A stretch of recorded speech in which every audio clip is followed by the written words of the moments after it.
Good morning. Good morning.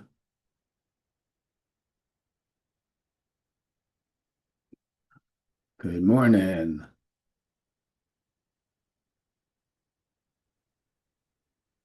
Good morning. Good morning. Happy Thursday.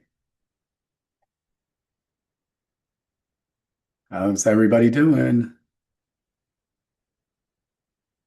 Good morning. Good morning, Jim.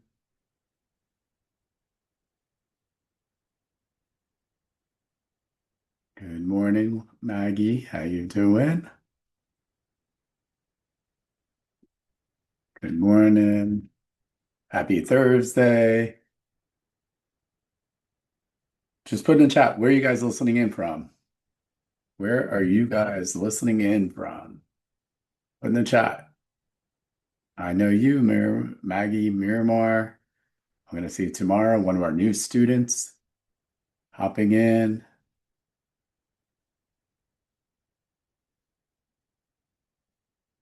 Okay, some Parkland. Okay, everyone's in South Florida, sounds like.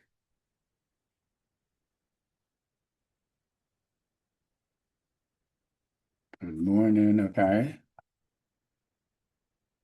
And today we're going to kind of go into it. It's about negotiating. How many of you guys feel comfortable negotiating? Put in the chat. You guys are scared of negotiating. You're familiar with negotiating.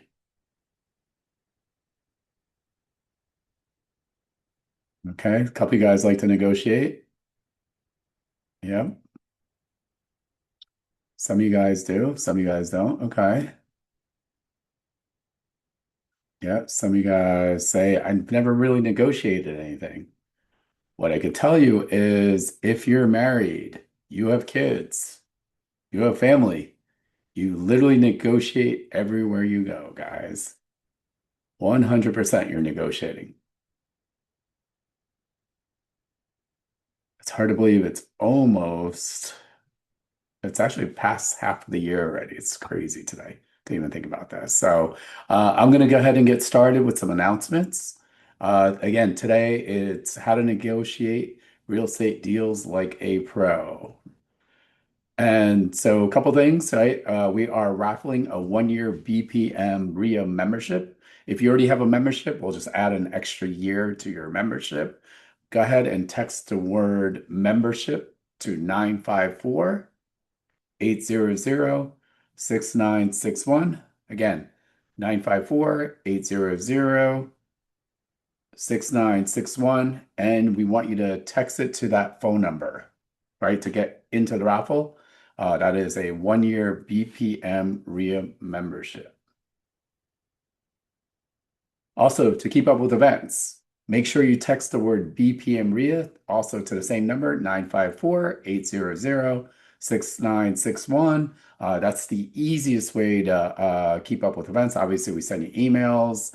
We do add sometimes last minute events, so it's an easy way to stay on top of everything that we're doing. Again, we're not going to spam you. It's just a way to keep in touch of what we're up to. 954-800-6961. Right. Also, what we have coming up August 1st and 2nd is our 2 day quick start, guys. This is our third one. We only do four a year. At the quick start, we're going to have four great speakers besides myself. We're going to have Jose Ramirez from Advanced Tax Advisors. He's going to talk about how to set up your corporation, the right one for wholesaling, and maybe you own some properties. What are some of the benefits, how you could save some money on your tax liability, cost segregation, what you can and can't do legally, or I don't want to say legally, deduct with the IRS, right? So there's some great ways that you could save on your taxes. So he'll be speaking for about an hour. We're gonna have Francisco Mago, the founder of RioFax. He's also going to be on the 2 day quick start. It's the software that we use to find deals. We're also going to have Carl Sheely. Some of you guys were at our Saturday in-person workshop. the rehab workshop that we did this past Saturday. Carl's going to actually go over how to analyze properties, what to look for, big cost items. We're also going to have Kevin Thatcher. He's going to talk about assignments and double closings. I'm also going to talk about how we use AI in our mentoring in real estate. I'm also going to talk about self-directed IRAs. How do we find off-market deals? And we're also going to show you how to do assignments and double closings. Again, it's a 2 full days. It's gonna be awesome. I know Vina put up a poll right now. Thanks for answering the poll. And we also have a money back guarantee. So that is Saturday, Sunday. It's via Zoom, cameras on. Also, we have our 2 day workshop. I'm sorry, our membership. Our membership is for individuals is $295. It's $595 for our vendors. If you have a business that's related to real estate and you want to get a table at our events, be on our website, do a 30-second, it's $595. Again, it's $295 for our individual membership. We're going to have different workshops, which is member pricing, non-member pricing. It also gets you into our quarterly meetings, and you get great discounts at Home Depot, including 20% off paint, 2% rebates, Camo plan with self-directed IRAs. They're giving away about $700 of bonuses. Rent Perfect. There's about 15 different uh, members, National RIA benefits that you get. So make sure if you're interested in a membership, you could actually just go to our website, or you could click on the link in the chat that Vina put in there also. Also, we do have our one-on-one mentoring program where I put up 100% of the money for the deals. We go 50-50 on the profits. Go ahead and book a discovery call. We only take 6 students per month. We're already at 4 students this month, so we only have 2 more spots left. And giving you guys a heads up, we are raising prices. I have not raised prices for our mentoring program for, gosh, almost 8 to 10 years. So we are raising our prices. So if you want to hop in and get into our one-on-one coaching, go ahead and book a discovery call. Again, Vina is putting these links right in the chat for you guys. And then also some of you guys are saying, hey, listen, I'm not really sure if I have the funds for our mentoring, or maybe you need funds just for your own deals. We do have a third-party company, Pathway Financial. They do a 620 credit score is what you need, a soft credit pull, and usually they let you know within 24 hours what you've been approved for. So go ahead and take out your phone, go ahead and scan it. I know Vino will also put those links in the chat throughout the webinar. As I said, some of our students are using the third-party funding to fund the deals and join our program. So, and last but not least, we'd always want to thank all our sponsors, our local sponsors, as well as the National RIA sponsors for making BPM RIA the #1 RIA here in Florida. I want to thank them personally, and I am excited about today because we're going to talk about negotiation. So and I do see Harry Diamond just popped in. So thank you, Harry. Good to see you from Glad Valor to Event. be here. Just finished up our team training, so a few have joined Okay, us as well. very nice. And let's see, before we even get our presentation even started, I have to get up here and let's see if I can get everything Good moving morning, here. everyone. Okay, there we go. Okay, we're good. All right, so today is all about negotiations. I do some of our students on here, and some of the people are saying, hey Nish, who in the heck are you? Why should I listen to you, right? So my name is Anish Dave. I am the CEO of BPM RIA. I am president of National RIA. Being president of National RIA, what does that mean? I represent over 40,000 real estate investors around the country, 120 chapters and affiliates. I'm a licensed real estate agent. I've done well over $250 million in real estate transactions. I talk about it. I built it, lost it, rebuilt it, made a lot of money in 2001 to 2008, and I was crushing it. And then for you old timers, you know what happened at 2008. Lost everything when the real estate market crashed. So I went from 28 properties to losing everything. My background is I grew up in New Jersey. I have a degree in finance, and I wanted to be a banker. And being a banker, I thought that's how I was going to get financial freedom until I read Rich Dad, Poor Dad. So, how many guys have read Rich Dad, Poor Dad? Put in the chat. Throughout the webinar, Harry and I are going to ask some questions. We want you to be responsive in the chat so that we know that you guys are alive. And so, when I read Rich Dad, Poor Dad, I realized my dad was poor dad and I was on the path of being poor dad. So that's not great. And I said, shoot, I better figure out something. Got my mortgage license, built a very successful mortgage company. I started buying a lot of properties. I was up to 28 properties, properties from Miami Beach, Brickell, to North Miami, to Tampa, duplexes, triplexes, fourplexes, condos, you name it. I thought I was diversified enough and I realized I wasn't. And what do I mean by that? I had a ton of equity on my properties. And guess what? The cash flow didn't make any sense. So when the real estate market crashed, it was a domino effect. The mortgage company shut down. I lost all my properties. And I literally went from millions to filing bankruptcy February 10th, 2010. My parents actually invested with me. They actually lost their house. They've only had two houses in their lifetime. One was in New Jersey, the second was in Georgia, where they built their own house from the ground up and they lost their house, right? So not only did I lose everything, my parents lost everything. And it's this real estate world that got me back in. When I say that, I was a fix and flip guy, I was a buy and hold guy, and I never actually even heard of wholesaling. So I went to a free class. Gosh, I guess it's now over 15 years ago. Great information. I spent well over $50,000 on a national program. Great information. The challenge was the mentors were not local. So the mentors not being local, they didn't know our market down here, right? They didn't know east of 95 I'm sorry, east or west of 75 or north or south of 95. And, you know, good information. The challenge is when you don't know the market, it really doesn't help you as much. The good thing was they said go to your local RIA. That's where I found BRIA, the Broward Real Estate Investors Association. As I found the Broward Real Estate Investors Association, Bill and Jan Leon, they had a program back then. Again, I spent $50,000 with the national program, and I took my last bit of money, did the local program, was one of the top students and I got to buy the companies from my mentors.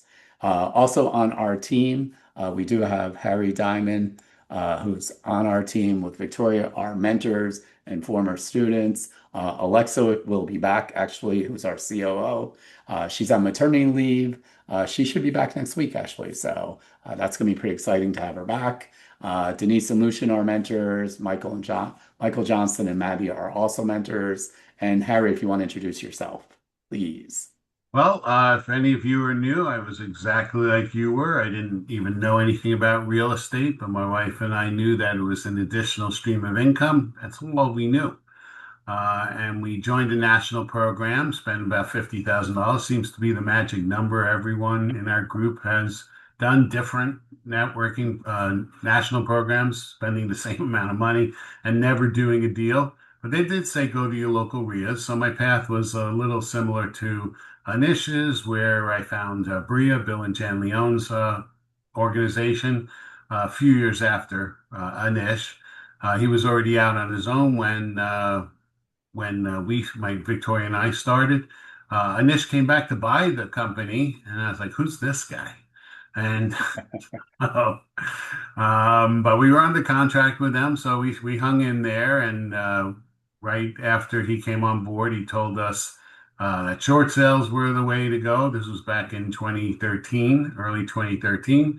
And Victoria and I quickly shot up to be the number one students, putting 12 deals on the boards in 90 days and closing them and many, many more in the next few years because we were so blessed to be taken under his wing that we felt it mandatory that we pay it forward to people like yourselves to help you learn this as well, because it is a fun, exciting journey, and we're just having so much fun to the point where Nish has now become family, as well as Mike and Lucian, everybody in the organization. And everybody's here that you need. So if you were going to rehab or needed to do any investing deals, there everything that you need to do real estate investing is here in this organization. And it's a place that Victoria and I found to be safe and comfortable, where we could ask questions without ever having the fear that someone is going to take the property away from us. And so you're in the right place, and just keep plugging in. You're going to love what you're going to hear, and come join us. We're going on a cruise in February and all sorts of other good things. Yeah, tons of fun stuff too. So, oop, this thing got stuck here for a second. Sorry about that, Threw you off guys. track. I talked too much. Sorry. Yeah, no, we're all good. Again, so we always talk about it's not about real estate, it's about options, right? My wife and I, we've been married 14 plus years, almost on 15 years. We love traveling. I get to do a lot of cool stuff with my dad. He's 87 years old, from baseball games to basketball games to traveling, the cruises. Got to spend a lot of time with my aunt. And as I told you, I lost everything when the market crashed. I filed bankruptcy February 10th, 2010. And it was this business, this is really important, that not only did I get to do what I want and travel the world, I got to really help the people that are really the most important to me. I got to buy my parents a house and paid cash. So again, if you've been hit hard, the idea is to get up, right? And real estate can get you back in there as long as you have the right team. Some of the other things that I've been up to in BPM RIA and our team, I work with the Miami Dolphins. I was part of their initial business combine. What I love about the Dolphins and their business combine, Stephen Ross, if you guys didn't know, the owner of the Miami Dolphins, is a big real estate guy. He made his billions in real estate, and he was passionate about teaching these young men to do something outside of football once they make money. And so I'm their expert on wholesaling and rehabbing. I always think it's interesting, not only with them, I work with PAC, the professional athletic community, that they're up to almost 2,600 athletes, current and former athletes, 11 major sports, including now they have Premier League soccer players, basketball players, NFL, women's rowing, you name it, they got it. And again, they're always worried, which I think is interesting, or scared to make offers in real estate, just like you and I were, Harry, in the beginning. The other thing was I was also a guest on national TV show NBC Money Chat as their housing and investing expert with Trina Robinson. So that was pretty fun. Some of the other things also, we have our BPM student community. We do barbecues, we've gone bowling, we've done happy hours. And so BPM RIA is more than just doing deals, guys. It's building a family and a community where we can all make money, right? And so I'm going to play just a quick video of what we've been up to, and then we'll get started.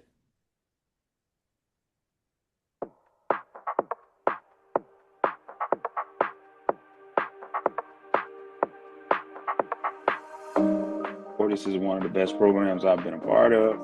The support is outstanding.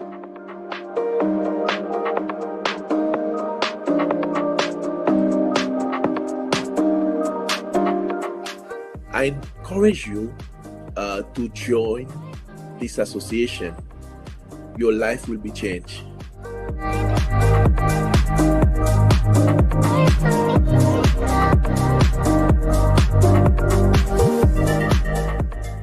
Nish and everybody that was part of the BPM RIA they were just wonderful. They are very knowledgeable. They were helpful. They were patient, kind, very good teachers, very organized. Everything was just it was a great quick start seminar. Never mind. Wait for me to go.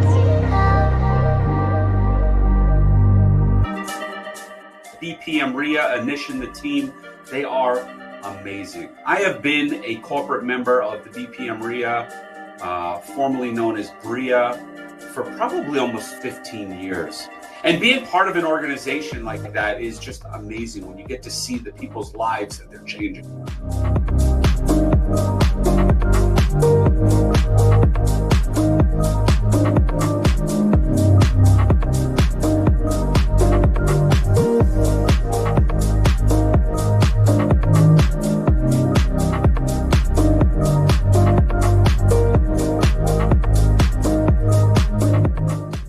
Hey, what's up? This is Avery Moss, former New York Giant, former Miami Dolphin. Recently, I got to finish up this pack event where it was a group of professional retired athletes that got together and we're trying to figure out the next chapter of our life. Just hearing them talk, going through everything, like instantly, I was inspired by the guy. It was like a light bulb clicked above my head like a cartoon. And thanks to Nish Dave, I can say furthermore, I'm going to go through this process and get into real estate, stop messing around and actually do it, because I feel confident now of knowing what I want to do after meeting him and getting a base knowledge and seeing how things are.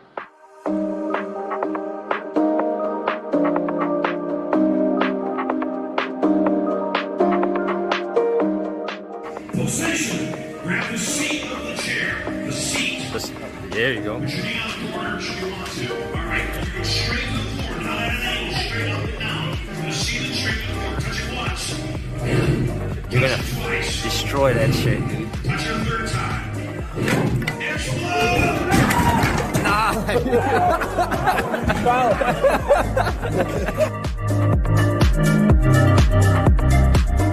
And I have to say, they're an exceptional bunch of people to work with. How to use a technique, creative financing, how to get rid of liens. Don't hesitate to join, work with them. They will definitely help you get through the roughest times. They put up all the money for the deals. They're there with you, make sure all the paperwork is right. They're not going to leave you alone on this. And yeah, I recommend this.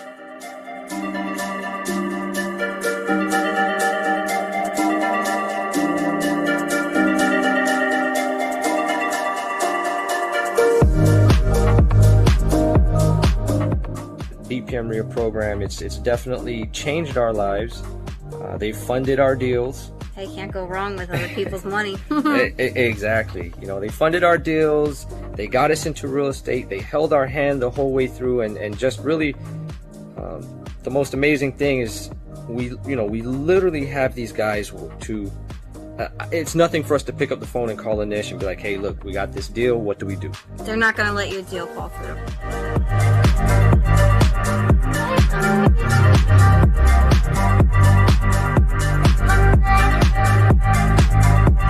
So that is a quick snapshot. As we say that, let's get started today. Okay, so our first thing on negotiations. Actually, before we even get started, so let me ask you guys a question. How many of you guys need to make more money in 2026? Give me a yeah, buddy. I want to make sure, Harry, we got the right people in the room. How many of you guys need to make more money? Okay, only a couple of you guys. I'll wait. I'm kind of curious, right? What have you guys been up to? Okay, a couple of you guys. How many of you guys realize that you need to learn how to negotiate to make more money? Give me a yeah, buddy. How many of you guys realize that, right? Okay, a couple of you guys. And how many of you guys ultimately realize that you have to invest in yourself? And when you invest in yourself, it's going to get you everything that you want. Give me a yeah, buddy. Okay. All right, Harry, some of these guys are awake. Fair enough. Awesome. So for the next hour, I'm going to show you some of the ways we negotiate deals, some of the techniques. We're also going to talk about our 2-day quick start. I'm also going to talk about our one-on-one coaching program where we only take 6 students and why you're going to want to invest in yourself.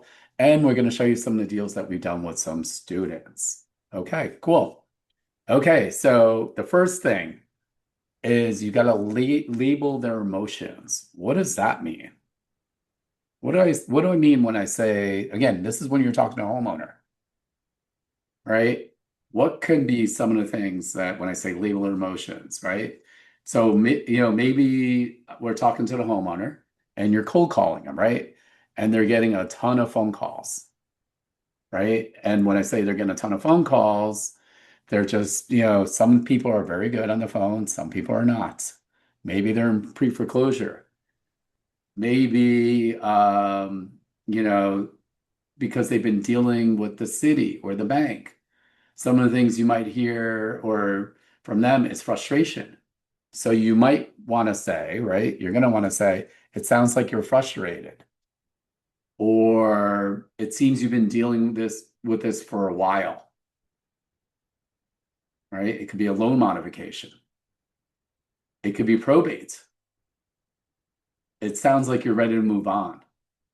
What are some of the things, Harry? What are some things when you hear a homeowner say, I'm ready to move on? What are some of the things that you hear from the homeowner? Everything from the fact that they are emotionally burnt out because they've grew up in the house and have been, or someone died in the house and they just can't stay there anymore, all the way to the point where they've just been beat up so much by the bank where they're just tired and they need to move on. In addition to obviously everything in between, which is divorce, moving locations, job locations they need to liquidate. But Yeah, it's it could be different those. from someone who buys a house a few years ago versus someone who's been in the house 50 years. Yep.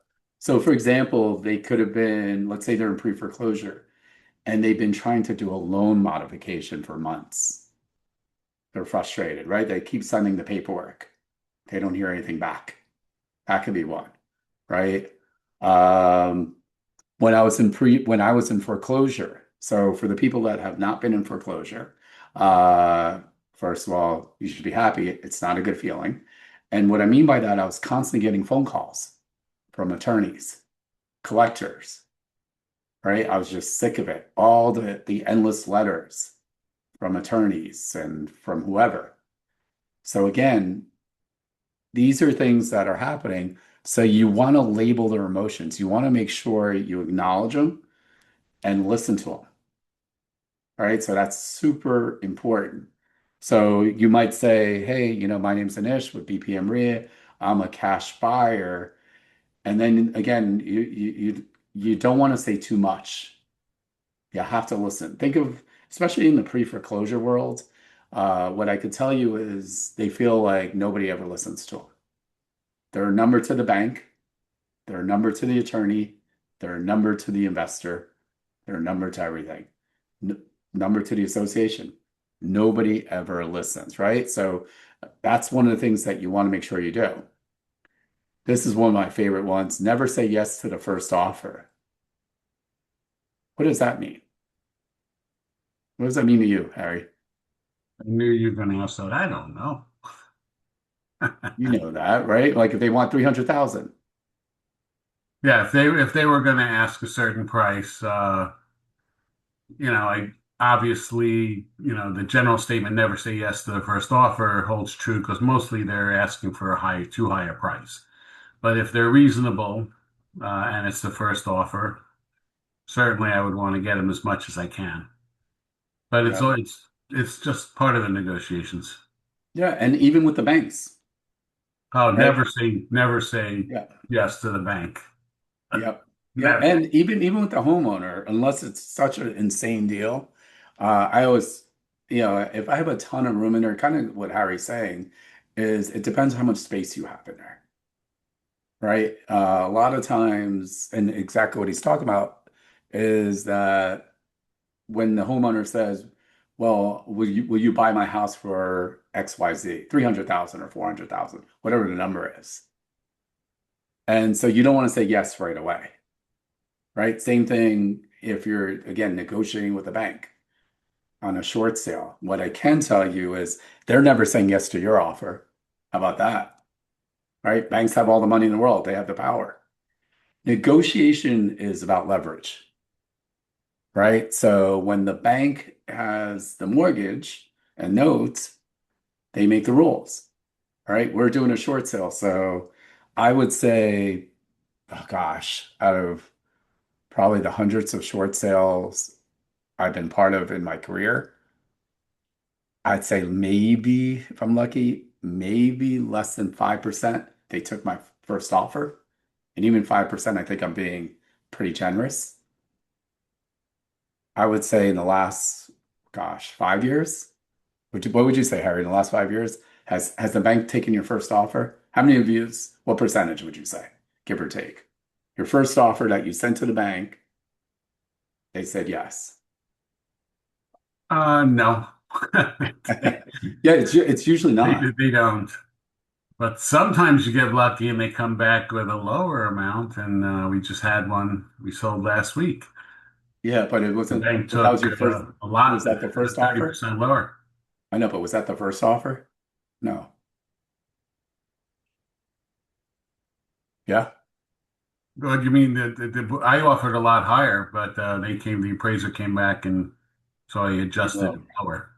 got it. It's Okay. a weird situation, but nonetheless, it does Yeah, happen. but the truth is, like today's not about exceptions, right? We could always talk about the one deal, the two deals, right? Like we talked about Saturday, you bought a house for $8,500, Did that too? right? So, which is true. We could show you the numbers. That did happen. The truth is that how many houses are you getting in South Florida in the last decade for $8,500? You're not. So I'd rather, when we do these webinars, the things that you guys, the more you guys know me or our team, we're not talking about the exceptions. Those are all just big bonuses. You rather talk about the norm.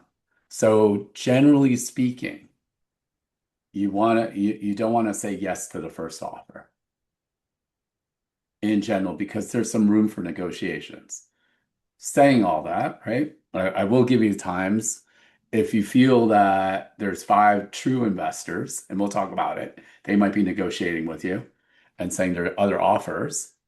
There may or may not be. And if your numbers work, then go ahead and take the yes. Same thing if you're co-wholesaling a deal.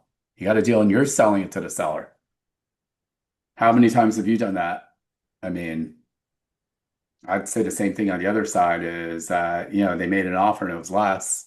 I'm always trying to squeeze an extra $1,000, $2,000, $5,000, right? The worst they're ever going to say is no. So general rule of thumb, never say yes on the first offer. What about knowing your numbers before you negotiate? It's pretty big. What do I mean by that? Right? You have to know your ARV, the after repair value if you're going to rehab the house. If you got to know what your holding costs, right? You got to know what you're looking to make on a profit, give or take within reason, right? Are you going to rehab a house to make $5,000? Probably not, right? So you have to know your numbers before you even meet the homeowner, assuming it's a regular deal, not a short sale. You're going out there, you got to do the research.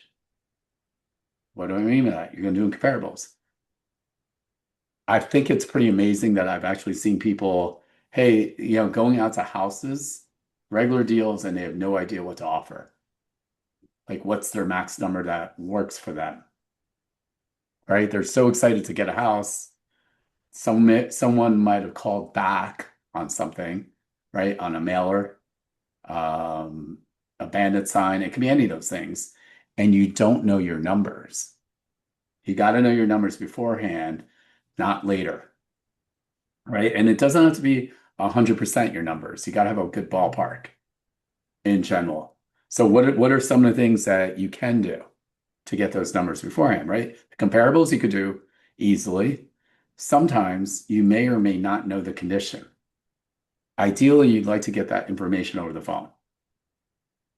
The basics before you go out there, right? Like, I know, Harry, you do this too. We teach our students the same thing. Like, how old's the roof? I know you want to sell your house. You got a few minutes, Harry, right? That's what we would say. Can you tell me about the house? Right? Let them tell you. The key in negotiations, this is really important, is not to say too much, right? Let them tell you. I mean, we had a deal, right? And we'll show you one of the deals that that's that 5040 West Broward Boulevard. The homeowner, right, the son, wanted over 700 and something thousand dollars for the house. I want to say it was like 740, 750. I don't know, somewhere around there. Well over $700,000. We got the house for, what was it, like 350? 300. 300, right? So we already knew that 700 number was ridiculous. That was like the after repair all fixed up. This was a hoarder house. It was a mess. So we already knew that. Not happening. Then, just listening on that deal, right? Harry, I mean, we could kind of talk about it now because it's important in negotiating because you already knew the numbers of what the after repair value when you went there with Julio. Yeah, we definitely knew what the area would bear. So when we did go to the house, we were able to make comparisons. It made it much easier for us to say, okay, great. What does this particular house need for us to be able to sell it at that price where all the others are selling? And having just that little bit of information makes a big difference.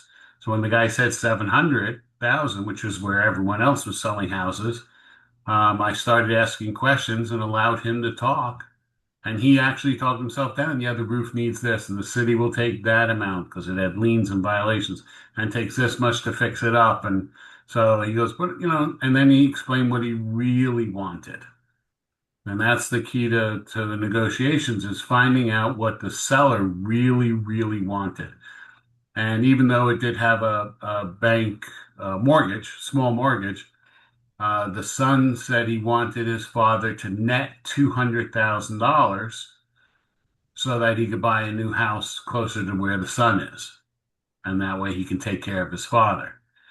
And so when we looked at the numbers that way, it made that $300,000 number more acceptable to them, where they jumped at the opportunity, realizing they could get that what they wanted.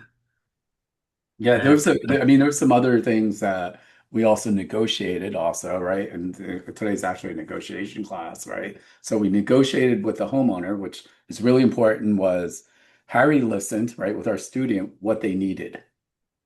And since you knew the numbers up front by asking what their mortgage was, there's a second mortgage, all the above, it was easy to run the numbers backwards to get them the $200,000 to come up with a price. The second part of that story is that on the negotiation end of it is that it had liens and violations. So the liens and violations were in the 300 plus range. 386,000. Yep. And so now we had to negotiate those liens. We might as well talk about that too, since today's a negotiation day. You want to talk about how we negotiated those liens? So a couple of things that are important on this. When a house has liens and violations, most lenders, if not all lenders, they're not going to let you close with those violations. Julio being one of our students, it's my money and the money I raised. We're willing to close with liens and violations case by case. Again, we know the city very well, and we knew the process. And so what happened was Harry went with Julio in front of the magistrate. So 300 and what was it, 68,000 you said? 386. 386 in liens. And go ahead and tell what happened the rest of it, right? Because now we got to negotiate in front of the magistrate. They're the ones that decide for the city what the deal is. Some of you might not know that cities will not negotiate lien reductions until all the violations are brought into compliance. So we were up against a time frame and a storm with 10 inches of rain, which slowed us down a week. But the code officer saw us doing the work even before we purchased the property, because the numbers we knew worked. And we knew the city a little bit and what they could take, what range. So all was working out. And so the code officer was there, the head of the department was there at the house, and the code officer spoke on our behalf to the magistrate, saying that we were doing everything that was the city required us to do, and we were taking on risk even though we didn't own the property. And they recommended to the magistrate that we pay only the hard costs to the city, which are non-negotiable. Those are uh, lien, sorry, recording fees, the time it takes for the code officers to go out there, administrative fees, etc. If they mowed the grass or whatever other expenses the city paid to maintain the property while it was in this condition, that was $1,672. And you start to remember these down to the penny. And the magistrate, and she says, well, we recommend let them pay that, and that $386,000, we recommend zero amount in that. And the magistrate agreed. So I turned to Julio, our student, and we sort of had that communication just by looking. We were standing in front of the judge in the courtroom, so we didn't want to say anything out loud. And I just whispered to him, I said, let's get the hell out of here. And as we turned our backs, the magistrate goes, no, wait a minute, I can't do zero. And Julio's look, I'll never forget it. He panicked. And he goes, I can't do zero. How about $1 per case? So, it makes a great story. We got $386,000 down to $3 or $1,675 total. But where it gets even more exciting is we had our buyer pay for it. Right. Now, there is something that Anish does not know yet. No. So this is breaking news. Breaking news right here on this call. I drove by that house 2 days ago. Actually, yesterday. Today's Thursday. Yesterday, I had to take my mother to the doctor in the area, and right down Broward Boulevard, I said, I'm going to stop at this house, take a look at it. Anish, I'm going to contact our buyer. They didn't do anything with it. The roof still needs to be redone. I think I can buy this back. Would you like to buy it back? Yeah, absolutely. Let's do it. We can. And it's great because the funny part, Bill and Jan, our mentors prior, they've actually done that in the past. Soliton Investor bought the house back because they didn't know what they were doing, because they were inexperienced, and they made money on the same house twice. Three times. Yeah, that's their record, because I have two houses where I made money twice on two different houses. If I can do this one, this will be the third house for twice. I want to beat their record, so I'm focusing. I'm watching. Right. So next comes, don't be afraid to ask for the deal. Right. And this is really big and I could tell you when I first started, I was afraid to ask for the deal. And what do I mean by that? Right. So when you're negotiating with the homeowner and they're asking for things, whatever it is, maybe it's closing costs, maybe it's more time. And, the answer you want to say is, if we can make this work, are you ready to move forward today? Right. And when you're new, when I was new, I'll say, I was afraid to ask for the deal. Why was I afraid? Oh crap. If they say yes, now what? Right. So again, that's part of negotiation. The good investors always ask for the deal right now. I won't talk about the car dealerships, and I'll talk about the car dealerships, right? They're always closing. They're literally always asking for the deal, right? So it's been a long time since I've been inside a car dealership buying a car. And they said, hey, if we do this, are you guys ready to sign today? Are you ready to take the car off the lot today? Right? Very consistent. Yep. I mean, you could use, are you comfortable moving ahead? Is there any reason why we can get the paperwork started for the short sale today? The key is when you're negotiating with homeowners, you always ask for commitment, right? Commitment means signing a contract, right? So you have to ask for the deal. How many guys, that's a challenge for you? You have to know what you want, right? Once you know it, it's your job to let the seller know what you want and make it a win-win, right? So I added that one in because I thought about that and I said, man, like that's equally important. Negotiate. You do all the negotiations and then you leave, right? Yeah, it sounds good. And you're saying, well, I don't have a contract now, right? Or whatever the case is. Can I come back in a week?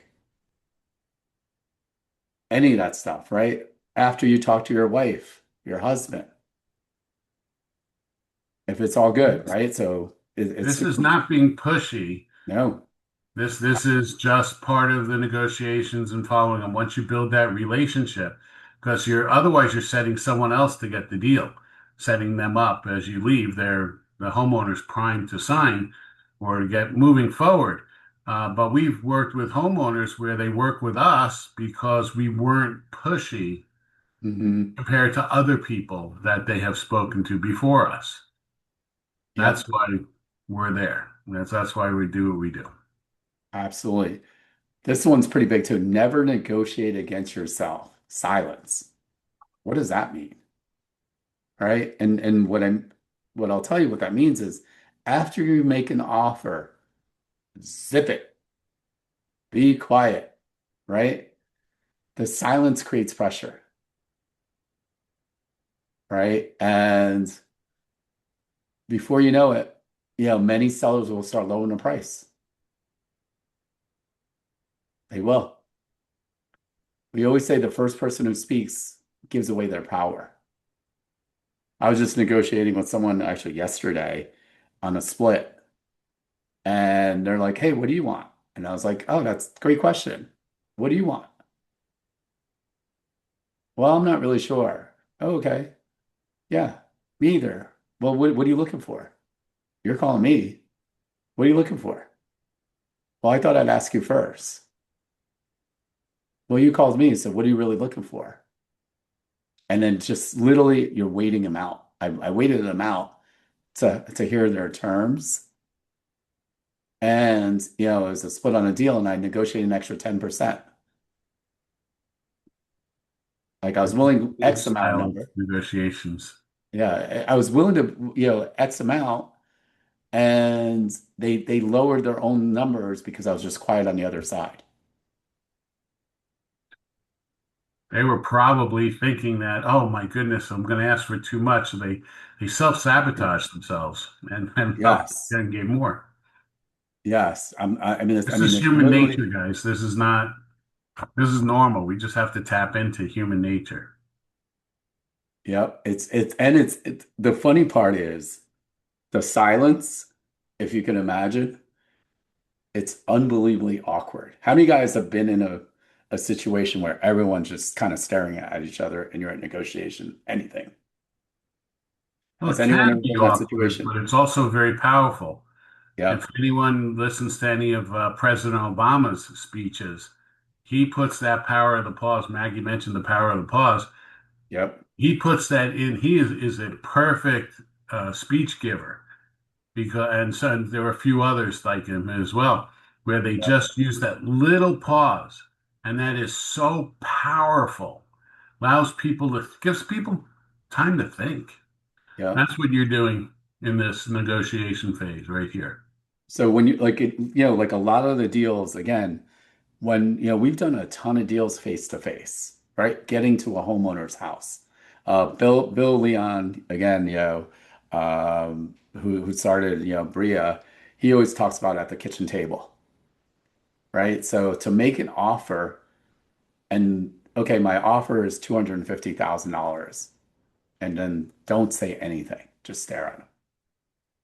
People get uncomfortable, and that's okay, right? Or vice versa. I've seen it, and they said a number, and I'll just look at them, think about it, not say anything. Instead of 250, they're like, okay, well, what about 240-ish? Right? They're dropping $5, $10, $15,000 just because of the silence. Put in the chat. I'm just kind of curious. Where's the last place you negotiated on price? Let's use that. I mean, there's always negotiations. As I said, if you have kids or a spouse, or you're constantly negotiating. Where was the last I've been place you married a negotiated long price? time. Yep. Well, then, Maybe yeah. there's no negotiations left. Yep. I mean, I think about, Harry was talking about earlier today is when we go on these cruises, right? You would get off and we get to the island and those little shops. We're in Jamaica, or you pick, or whatever island, and it's one price, and then you're just sitting there negotiating. Okay, investment property, maintenance contract. Okay. And the people like Michelle, Jim, I know you guys put that in there. Did you guys feel like you won? Just out of curiosity, while you guys were negotiating. What do you think how do you think you guys did? Right? The next one is the walk away power and time lapse. Very We do powerful. this all the time, Very powerful. right? Especially when we send it out on our buyers list. And, one of our buyers wants to give us X amount. My offer is 300. We put it out for 320. And it's easy to walk away. Wait, yeah, I'm not going to take your offer. Harry, I'm not going to take your offer. 300. And you just let more time go by. Especially when the numbers are really tight. And when I say tight, if you want 320 and let's say Harry Diamond's at 315, right? So as the time goes away, what happens in your mind? You're like, man, I'm going to lose that deal. I'm going to lose that deal. Let me just come up on the price, right? I even push it, right? I push into their ego a little bit, and I'll say, Harry, man, you're a great rehabber. You told me you've been telling me how many deals you do. You do so many deals, and you're an expert, and that's why I should sell to you. Wow, you're going to lose a deal for $5,000? Maybe you're not as good of a rehabber as I thought. You're going to make 60, 70, 80 grand? Keep telling me you're going to be the highest price in that neighborhood. You set records. You're going to lose it for $5,000. So the more time that goes by, right, the more on the other side they're freaking out. On the buying side, though, it's a little bit different, right? Is if you walk away, right, depending on the price, and depends on how many people competition, if you walk away, you may lose the deal. That's okay, but you have to be okay with it. That's all. Right? That, hey, you're stuck at 300 and they really want 305. For us on the wholesale side, we're okay. We might still do it for 305. We'll try to squeeze the extra money on the other side. So the more time that goes by and you're willing to walk away, especially when you're selling, it gives you all that power back. Yeah, Michelle's saying she never accepted the first price offered. Yep. A lot of people here caught the fact that this works on both buyer side when we're the buyers and also when we're the sellers. Yeah. So you realize that sometimes a lot of this is the communication is nonverbal. And you look at this in life, and this is happening everywhere. Publix offers BOGOs, buy one, get one free.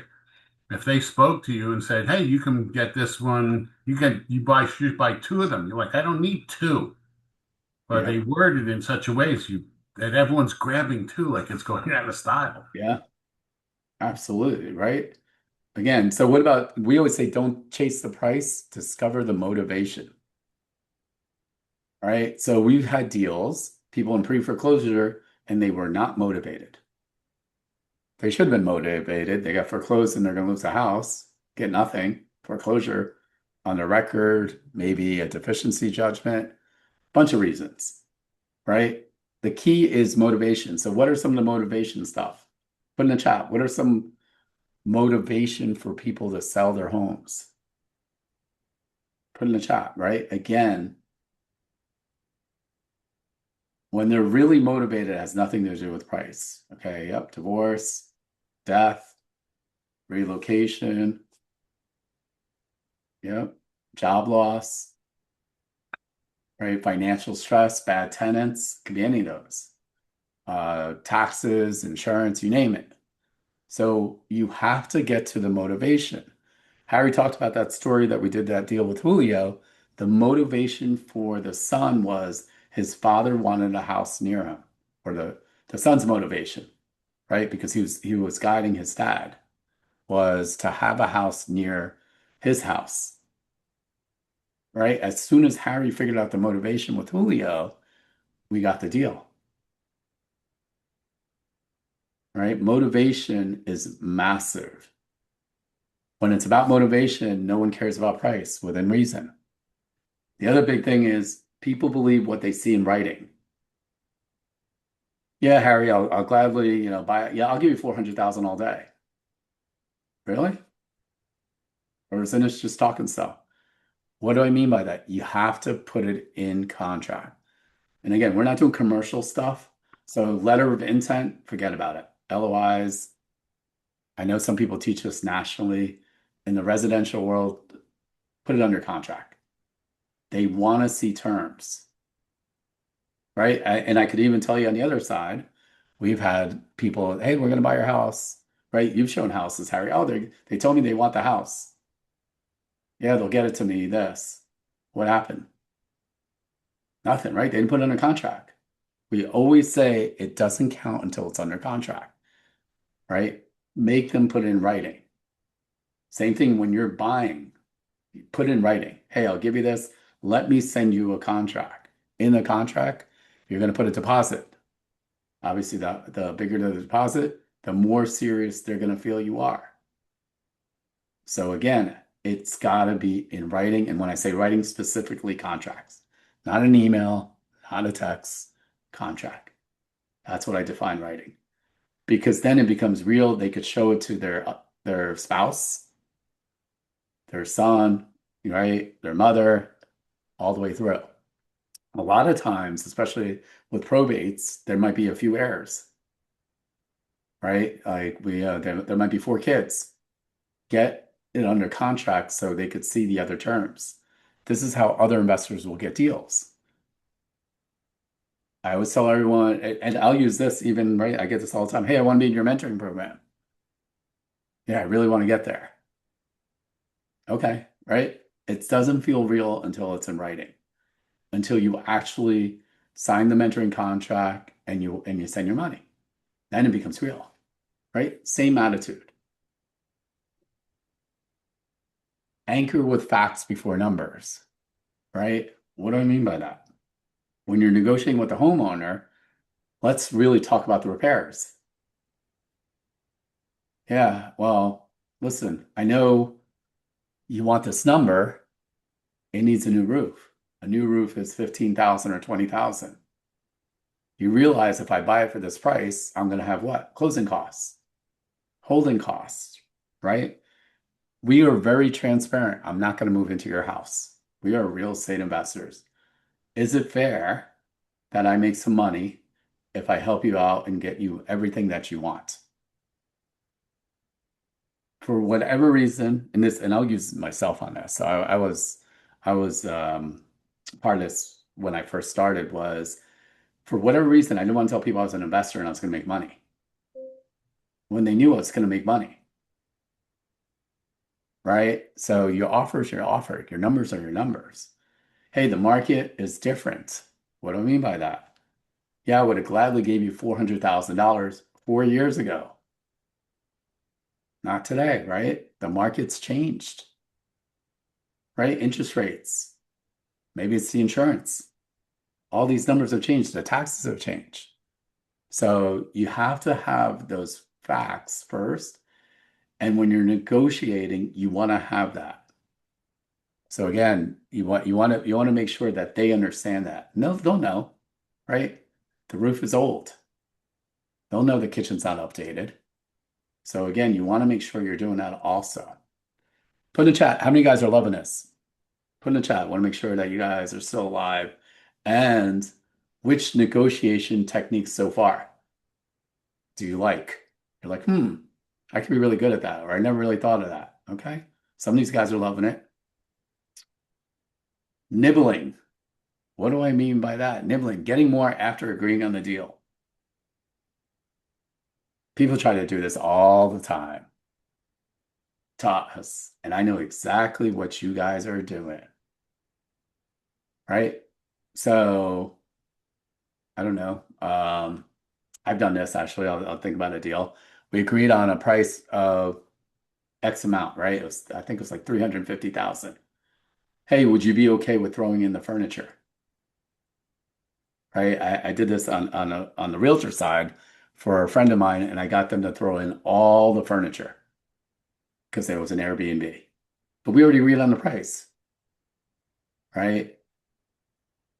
Or we already agreed on the price. Can I get an extra 2 weeks to close? We already agreed on the price. You know what? That sounds good. Can I get an extra week for inspection because my contractor is out of town? Right? So the idea is after you already agreed on everything, the terms. Right? So that's something always different. You can always nibble. The worst they're going to say is no. Right? All the way through. It could be, again, as long as it's not in writing yet, it's just adding on top of it. Hey, would it be okay? What's some of the other things, Harry? What else have you gotten?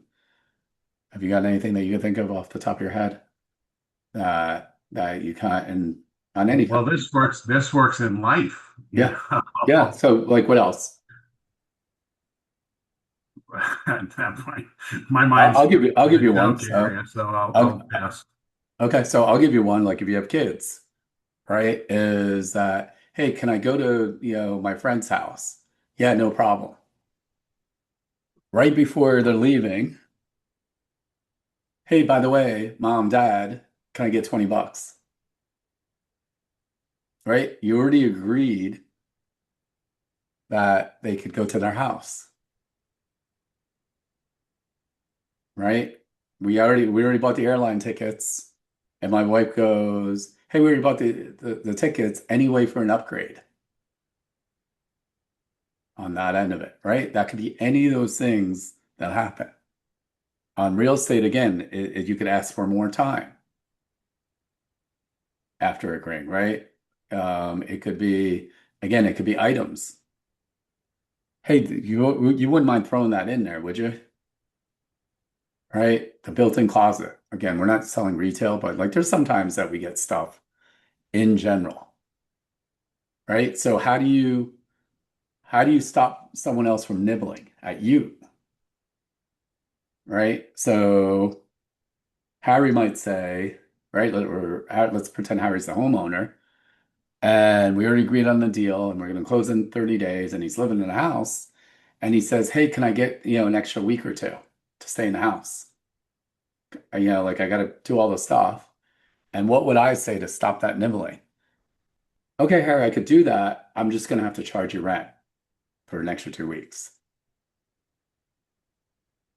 Right? It stops that down, right? Let's use, like your kid says, the $20. Yeah, I'll give you the $20, but then you're going to have to make sure you mow the lawn.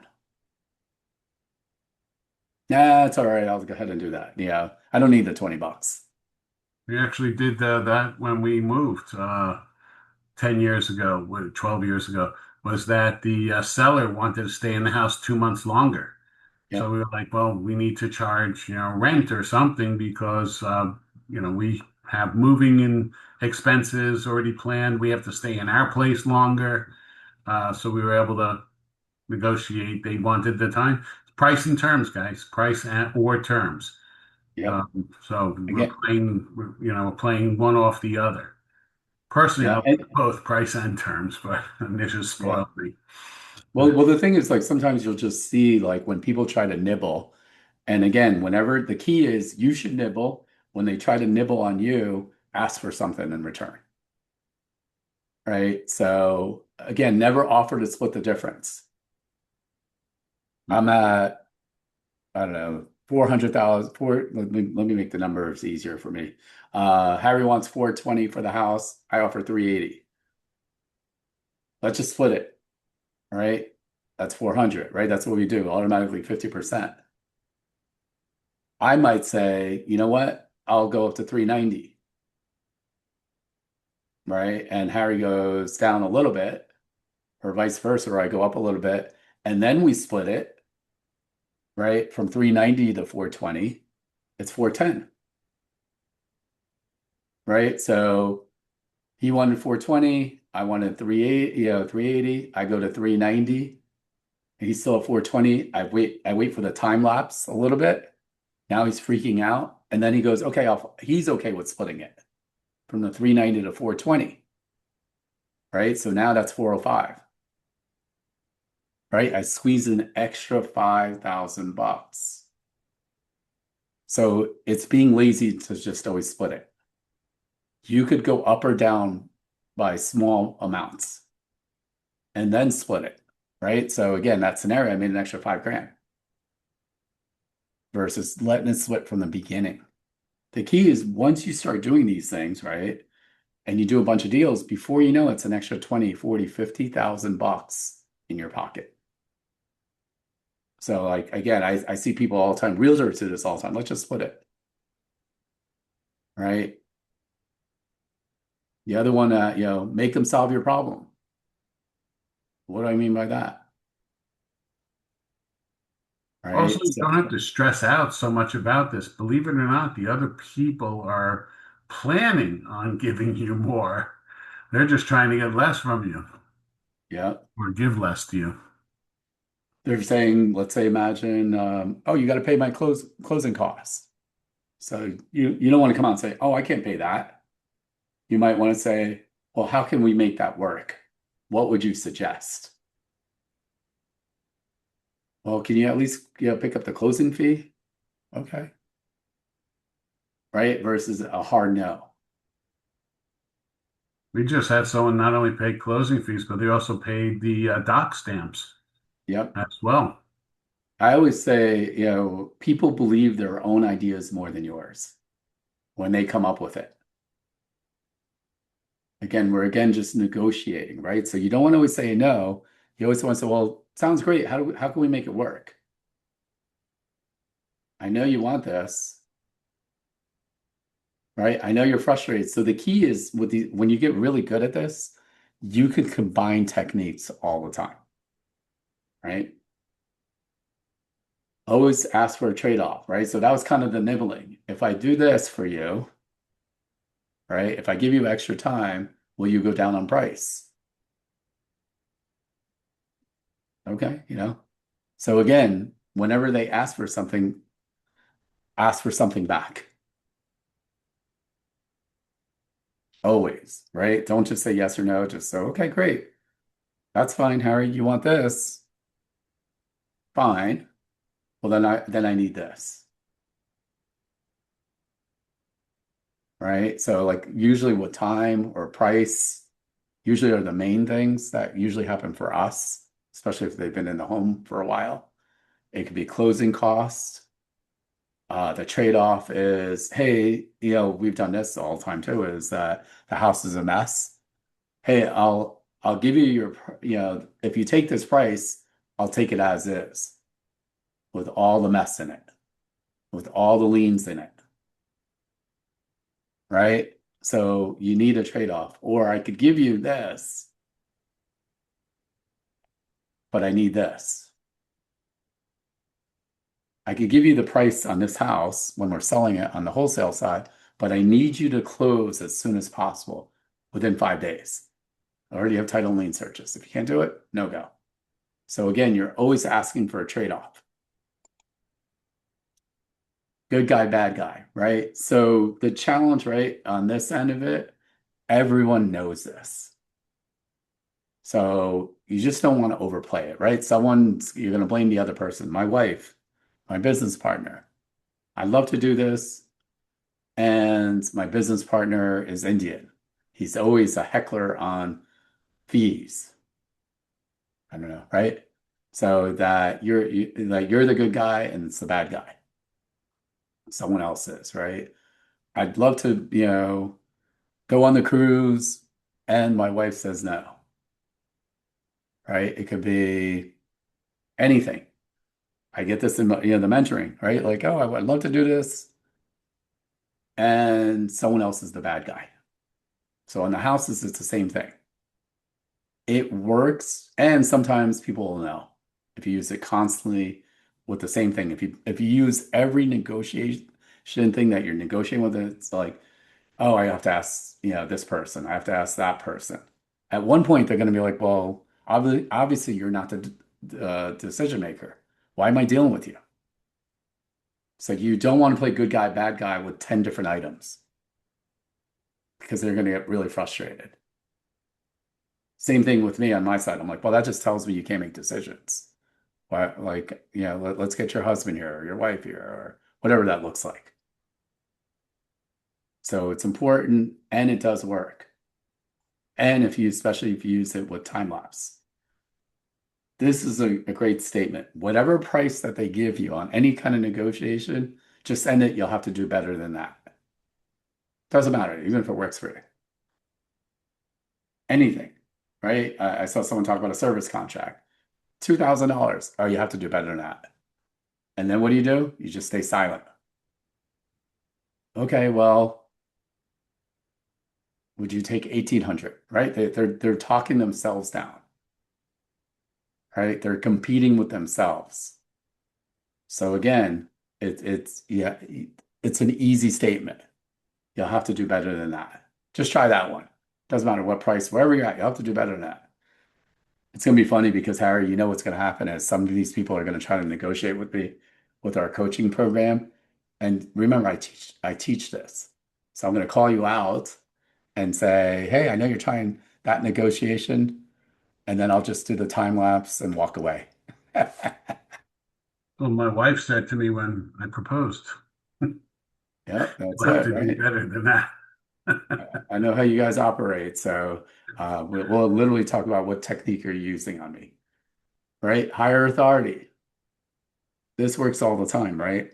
I'd love to buy this deal, and right, I have to really check with the guy that has the money, my lender.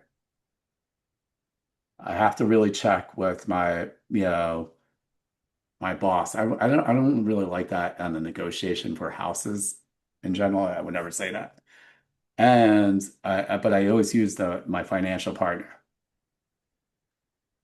It's the higher authority. Like, hey, I know I like the deal. I like this, and a lot of times people use it with business partners, spouses, all the above. My contractor for numbers, right? If you really want to use that, I'm doing the deal with Carl, my contractor. He really handles all the rehab and all those numbers. I know we kind of went over this because I know my numbers, and he really has all the numbers. So when he comes here and looks at the house, then I know it's a good deal. I like the deal and I like the numbers, right? Until, Carl actually gets on the roof. So higher authority definitely works. What other, am I missing anything else on higher authority? Any other examples that you got, Harry? Well, I tell our team that you could say, I have to talk. One of the rules about business, if you own the company, your word is the last word. So you never want to give up that power. So you can say, I have to talk to my partner, even if you don't have one. Could be your dog or your cat. You don't have to say who your partner is, but it gives you that time to be able to think. Also gives you that ability, that pause that Anish was talking about earlier. It gives them time to more think, so you have more leverage in the long run. So utilize all those things. Absolutely. So put in the chat, which negotiation technique do you like the most, or something that's new? Which one are you going to use today, right? And again, this could be with anything. The nibbling, right, is an easy one. The higher authority, right? We talk about being understood, seek to understand before being understood, right? What do I mean by that? Talk less. Understand first what their need is, right? Figure out their motivation. Negotiate second. Yep, some of you guys like higher authority, right? Like I love that too, right? Watch when some of you guys are gonna be like, hey, I want to join the mentoring, and they're gonna use higher authority on me. I got to check with my husband or wife, and I'm gonna say, I know you're using a higher authority on me. That's okay. I'll wait. With my wife, I said I have to check with my higher authority. Then I call Anish. Yeah, right. Right. And so we always say people do business with people who understand them. That's really what negotiation's about. It's an understanding. It's communication. That's the difference in getting deals, right? I can tell you, I know Harry's done them, I've done them, even our students, they've had higher prices on offers from other investors, and they took our offers because we understand them. We figure out their motivation. It was easy to work with us, right? We negotiated within reason. We weren't negotiating every single thing. We made it easy for them, right? Only negotiating was really important for us. And the last one is congratulate the other side after the deal. What I can tell you is, when you're in a negotiation world of anything and you're going back and forth, and when you finally agree and you close, and so I would say, man, Harry, man, you're a tough son of a gun. Really good at that. On that, congratulations, you bought the house. Man, on that end, because in this world, this is really big, especially in the wholesale part of it, of the world, is when you're wholesaling deals, or working with other investors that buy from you, you're going to see them around. And what no one ever likes is feeling like they lost. Negotiation, this was really a big lesson for me, was that the idea is that everyone wins.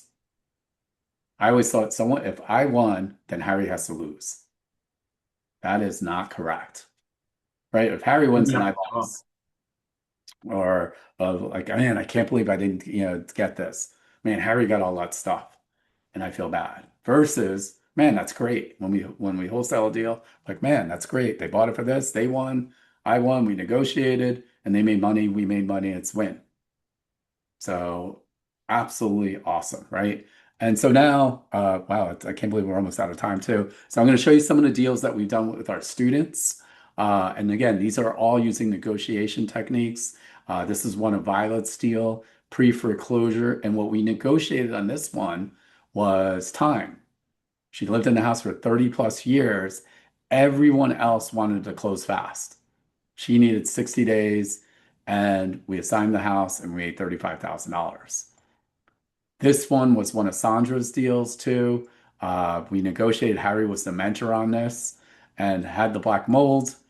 And we went in there. It looked great on the outside, 55 and over. Harry talked about it. It's probably one of the worst houses with mold. Although the house that we went to Saturday could probably be up there. Not mold. Even close. This one was okay. bad. All right, so it's even worse. We're going to look at rehabbing this house, and we negotiated with our buyer to take it as is and saying like, hey, here's a great deal all the way through. We probably squeezed an extra $5,000 out of them because we're using time lapse.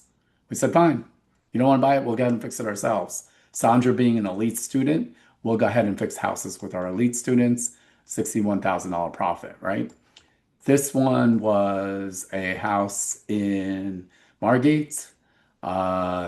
This one was a little unique. The homeowner was living in there. Again, it also had liens and violations, and we had to evict the renter who was also living in the house. So the homeowner and the renter were living in the house. They stopped paying. We evicted. And the big negotiation on this one was the motivation, meaning we were willing to take it with liens and violations, and we were willing to deal with the tenant and the eviction, right? So we knew we understood the motivation. Her exact words were, hey, I know there's more equity in the place, and I need you to fix this, right? So it's a $98,000 net profit. This was what, Harry, if you want to talk about this deal. Julio found this driving for dollars. It was a double probate. It was in the mother's name. She died a year earlier. The one of the sons, we didn't know there was two sons, but the other son died, and the house was just sitting there. No one knew how to settle that. We taught our student Julio how to find the heirs. He found the other son, actually estranged from the family, hadn't talked to them in over, I don't know, a dozen years. And because it had equity, we just made him a straight up deal. And the guy walked with, I think, 35,000. Yeah. And the funny part was on that negotiation, he took the first offer, right? I'm Did you have sorry? to did he take the first offer on this one? Oh, yeah. Yeah, right? Yeah, because So he didn't know about it. He didn't want anything to yeah. do with it. He So lived his out of state and he wasn't interested in anything. And we offered him basically free money. yeah, We so didn't that know what we were going to sell it for, but the profit was pretty surprising. yeah. 110,000. And so here's the funny part, right? Not imagine he took our negotiation workshop today, right? He could have easily squeezed a little bit more money. Like if he said whatever that price number was, and he added $5,000 or $10,000, we'd be like, yeah, no problem, because look, we made $110,000, right? Oh, okay, they wanted 10 grand more. Fine, we only made 100 grand. Fine, Now, right? we So didn't again, know we were going to make 110, but we knew we were going to make 60 or 70, so the numbers still work. yep, There's Julio absolutely. there in the white shirt. Yeah, this is the house we talked about a little bit earlier. This is the one I'm going to buy back. Yeah, exactly. Hey, don't tell everyone. Don't be offering that address. No, No, that's they fine. don't know. So, They don't know have his direct phone number. So right, so that's $138,000 net profit. So the two deals that Julio made well over closed about 250,000 in profit. So that's 125,000. This is what Antonio had to say after doing our program. Hi, everybody. My name is Antonio Lopez. My company name is Antlop Investment Properties.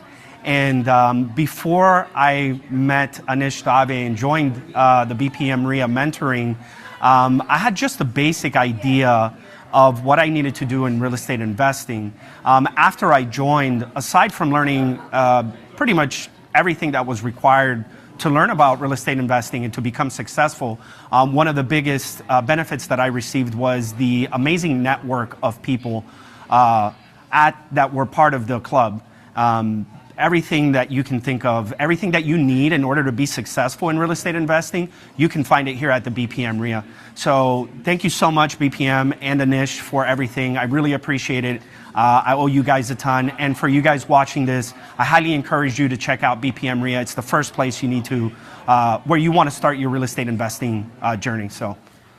Yep. And Antonio is a short-term expert. He's been killing it. Is an understatement. And the cool thing about Antonio, no real estate experience. And now he's been doing this for a long time and closing deals and building out a team.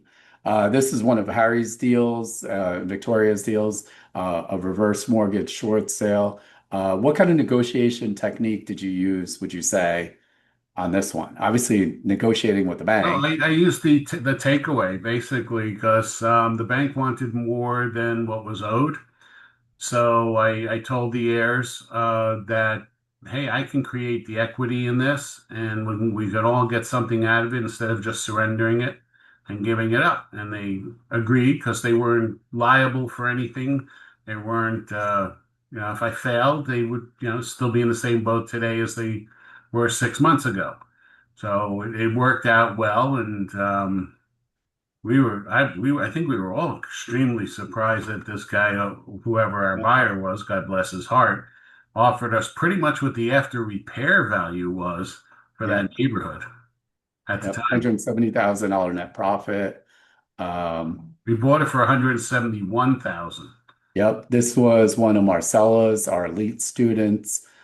This one again was motivation, right? We negotiated because the motivation was there and time. So she really understood what they needed, right? So one of the things was there was other investors, they're all too pushy. So that made a big difference in the negotiations, and they knew there was money in it. We did use an inspection report to get a bigger discount, and they said no. But that's okay. We did okay on that. $102,000 net profit. Again, these are net profits. Our students making 51%, I'm sorry, 50% of the profits. She made $51,000, and this covered her coaching program and then some, right? We also rehab houses. This was a short sale. We rehabbed it, and we made close to. My name is Kevin Tyree. My company name is, I work with BPM Rear. Before joining BPM Rear, my previous career, I worked at the Port of Miami for 23 years, and I also was a buy and hold investor. After joining BPM Rear, I've learned how to wholesale, short sales, work with probate properties, and things of that nature. Join BPM. Thanks, Anish. Yep. And Kevin is a buy and hold realtor also and landlord. And by the way, sorry, that was the profit on that other deal. That rehab was $167,000. So that's over $80,000. When you're an elite student, I put up the money for the rehab also. And you'll work with your mentor and our contractor, and you'll learn hands-on. A couple more deals. This was in South Miami. This was a pretty good wholesale profit of $235,000. We also teach you how to do deals in your self-directed Roth IRA. So this was a deal that Harry and Victoria had. Just cleaned it up. He was going to buy it in his LLC. And we said, okay, let's go out there and clean it up, put it in your Roth IRA. So Harry made $145,000 tax-free. These were two other duplexes. This is still our record at BPM RIA. So I'm hoping one of our new students breaks the record. This was another $265,000 tax-free. If you're keeping track, that's $400,000 tax-free that Harry and Victoria made on the same $1,000, right? Less than 2 months. Not bad, right? And this is what Nicole had to say after doing our 2-day quick start.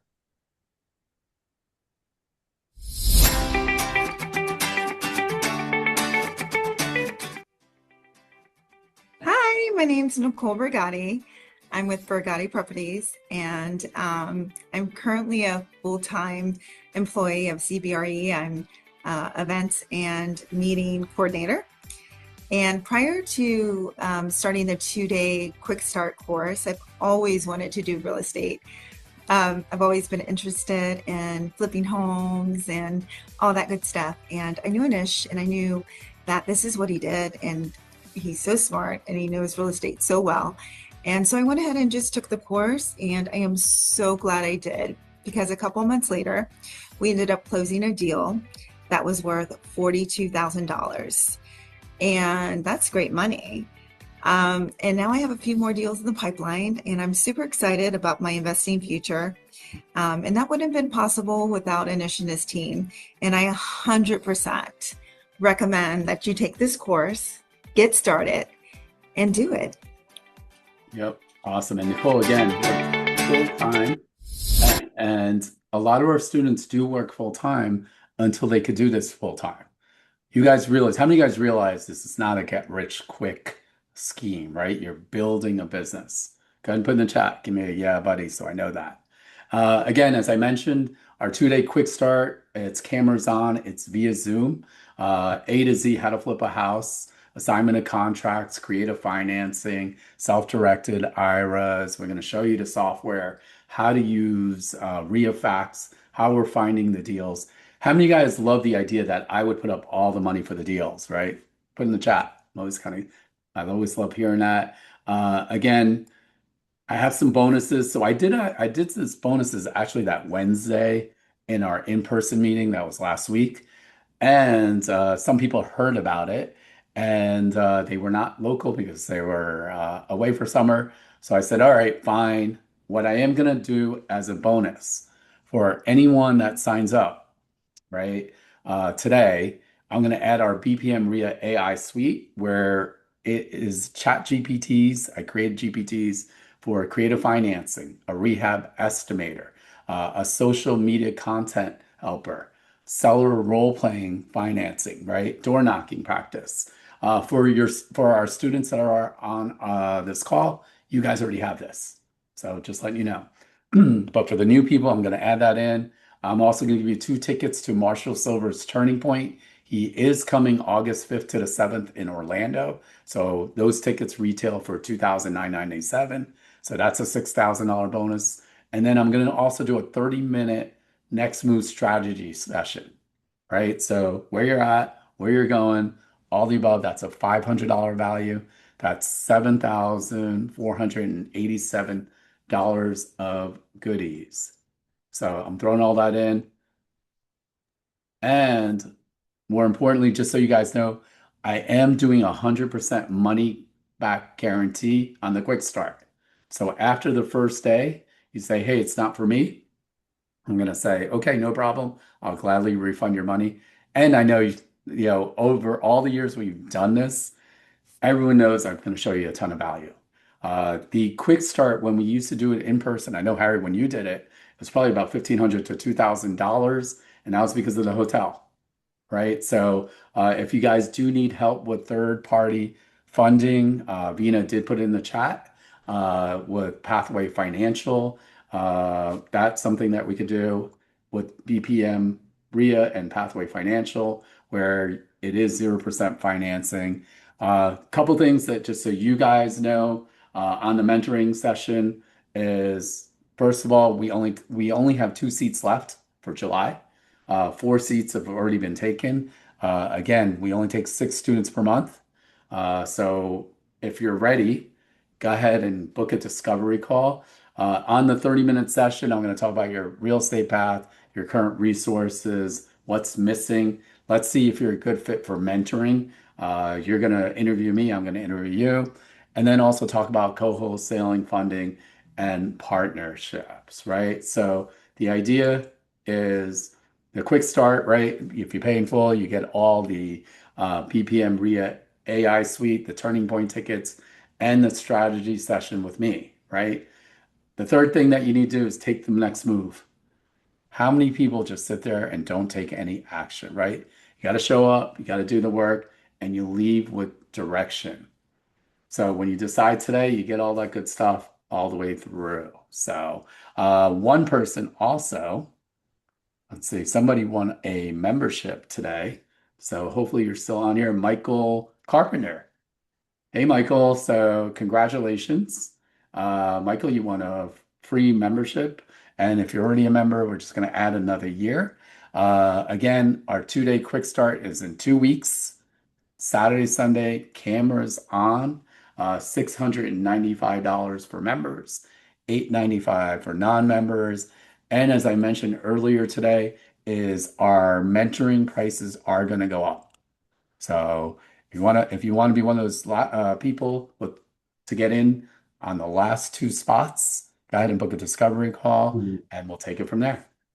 Harry, any last final words for our group? Yeah, when Victoria and I started not knowing anything about this business, we just jumped in with both feet. We burnt the boats, moved forward. Everything that you're seeing here, we didn't have then. It didn't exist. 85% of this is new, and we could do it then. So the biggest thing for us is we just didn't look back. We went forward and just made it work.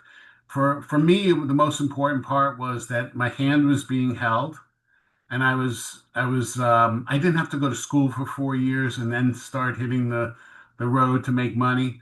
That someone was telling me day by day what to do, where to go, how to do it, even if I didn't understand it in the beginning, which was the case.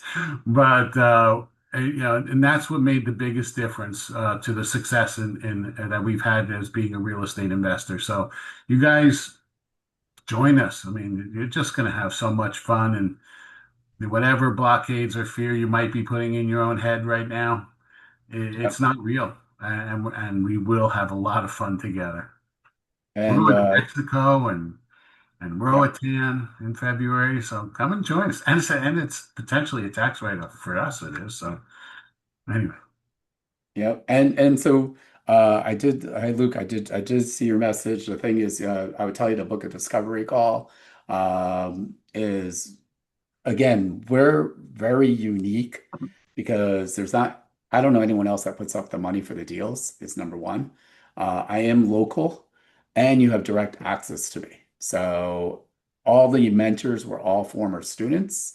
The deal that Harry just closed on that we did that Saturday workshop netted for as a BPM RIA team $135,000 in profit, net profit.